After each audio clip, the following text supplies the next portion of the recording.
Moi, j'ai plus envie de gens comme ça dans ma vie, tu vois. Ouais, c'est flemme, tu vois, flemme. Il y a des gens qui laissent couler. Pourquoi? Parce que ils ont peur de prendre position. Prendre position, pour moi, c'est l'affirmation de soi. Si j'étais une émotion, je serais... Ça dépend des jours, en fait.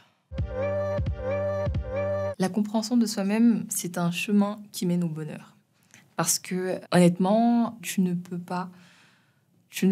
absolument pas être heureux si tu ne te connais pas toi-même, si tu ne connais pas tes besoins, si ton corps te dit X, mais que toi, tu l'interprètes autrement, en fait. Donc, il faut savoir se connaître soi-même pour ensuite même aussi connaître les autres, en vrai. La compréhension de soi-même, c'est un chemin qui mène à l'autre, pour moi. Parce que plus j'apprends à me comprendre, plus j'apprends à sentir qui je suis, plus ça m'aide à aller à la rencontre de l'autre. Plus ça me permet de mesurer que apprendre à se connaître, c'est difficile. Apprendre à s'affirmer, apprendre à donner ce qui est important pour nous, nos valeurs. Et du coup, plus je fais ce chemin avec moi, plus ça m'aide à développer l'empathie aussi avec les autres. De mesurer que le chemin vers soi, il n'est pas facile et que le chemin vers l'autre, il n'est pas facile.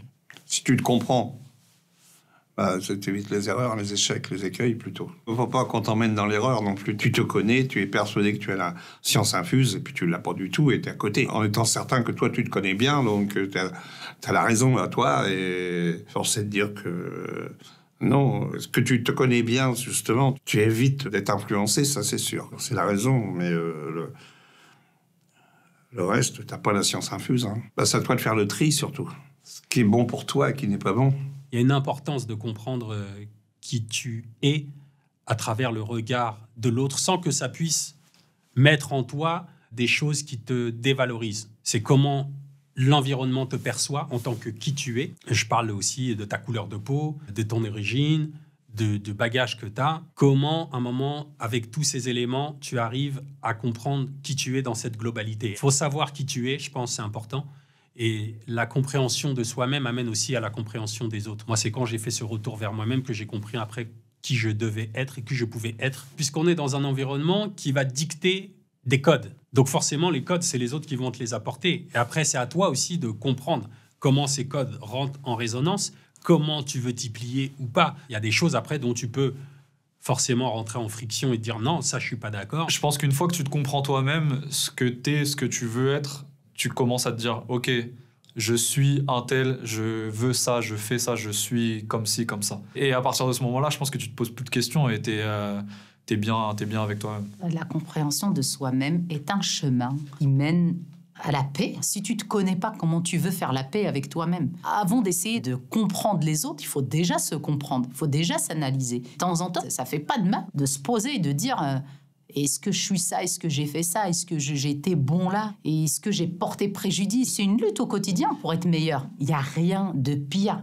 que les gens qui se mentent à eux-mêmes. Ça, c'est un fléau. Les gens, c'est même pas qu'ils te mentent à toi, ils se mentent déjà à eux-mêmes. Mais merde, t'as merdé. Personne n'est parfait. Et les gens comme ça, moi, j'ai plus envie de gens comme ça dans ma vie, tu vois. Tu dépenses de l'énergie. Ouais, c'est flemme, tu vois, flemme. Moi, je prends toujours position et mon avis, je le donne, sauf si on me le demande pas, ou même si on me le demande pas, remarque. Mais non, je prends position. Après, c'est pas grave si on n'est pas en accord, mais en tout cas, je suis en accord avec moi-même, donc je prends position en général. Et laisser couler, c'est pas trop... J'apprends à laisser couler quand même, parce qu'il y a des fois où c'est pas nécessaire de partir dans des gros débats et des grosses embrouilles, mais j'essaie de laisser couler, mais en général, j'ai besoin d'exprimer ma position et d'être claire avec ça, et j'ai pas ma langue dans la poche quand il faut dire les choses. Prendre position. Parce que mon job me le demande, parce que j'ai toujours été comme ça, et que ça fait avancer les choses, en fait. Retarder les choses, se poser 1000 questions. J'aime bien prendre position, en fait. Finalement, je l'ai un peu retranscrit dans ma vie aussi. Il y a un moment donné, il faut arrêter les choses. J'aime bien cette image-là, t'arrêtes les choses et en fait, tu prends position. Voilà, tu tranches. Si tu veux, ça, c'est du leadership, quoi. Ce que t'apprends dans le milieu professionnel, voilà. Moi, ce que je fais au quotidien, il faut que je prenne position, quoi. Et c'est ce qu'on me demande de faire. Dans le milieu professionnel, tu laisses couler une situation... À un moment donné, tu vas te faire attraper. Dans la vie sociale, c'est un peu la même chose, quoi. Dans les relations. Si tu laisses couler une relation, tu dis pas les choses, c'est pas très bon. C'est bon pour personne, en fait. Il y a des gens qui laissent couler. Pourquoi? Parce que ils ont peur de prendre position. Et ça, j'en ai vu plein dans ma vie professionnelle. Et pourtant, ils avaient la solution. Prendre position, pour moi, c'est l'affirmation de soi. Quand tu es dans un groupe, Le leader, c'est celui qui va prendre position, qui va parler à la place des autres, qui va mettre en place une stratégie. Le laisser couler, c'est pas un truc que je connais, moi. Prendre position. J'aime bien donner mon avis, j'aime bien dire ce que je ferais selon la situation et selon la personne. Je pense que je serais plus énervé au fait de laisser couler quelque chose qui me tient à cœur que de ne pas prendre position sur quelque chose qui ne me concerne pas. Donc je dirais prendre position parce que les choses qui me tiennent à cœur, je ne supporterais pas de les laisser de côté. Prendre position.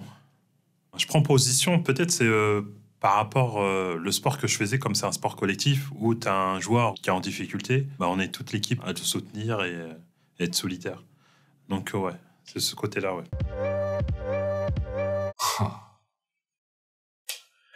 Si j'étais une émotion, la joie de vivre. Très clairement. Si j'étais une émotion, je serais...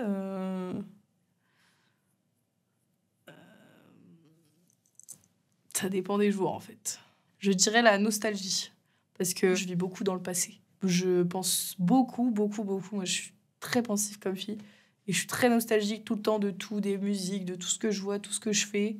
Ça me rappelle toujours mon passé, donc ouais, nostalgie, je dirais. La période où les femmes, elles ont commencé à se révolter un peu, j'aurais kiffé. Mais bon, dommage, je sais pas. La colère. Oh, c'est celle que j'exprime le mieux. De la colère. Parce que c'est peut-être l'émotion que je connais le mieux de moi. Puisque c'est celle qui m'a le plus demandé de me corriger. Moi, je suis remplie d'émotions. Attention, parce que émotion, sentiment, enfin plusieurs choses. Hein. Mais moi, l'émotion, la meilleure, c'est l'amour. L'amour inconditionnel, j'ai déjà ressenti, c'est la plus belle des émotions. Le rire, la joie du coup. Je passe mon temps à rigoler fort, j'ai rire très facile, je suis très bon public, je déconne très souvent. En tout cas, la joie, le rire, c'est obligatoire. Je suis obligé de passer par ça dans la journée à un moment donné. Si c'est pas le cas, c'est que ça va pas. Je pense que je serais la joie. Parce que y a plein de gens qui me disent que souvent je suis positive, je suis assez joyeuse. Et je trouve ça hyper important, genre les gens joyeux, positifs. Je trouve que le positif attire le positif. Il faut toujours essayer d'être joyeux parce qu'on n'a qu'une vie. Et ça sert à rien de faire la gueule toute la journée. Si j'étais une émotion, la joie. Parce qu'on est toujours mieux à prendre la vie en rigolant qu'en pleurant.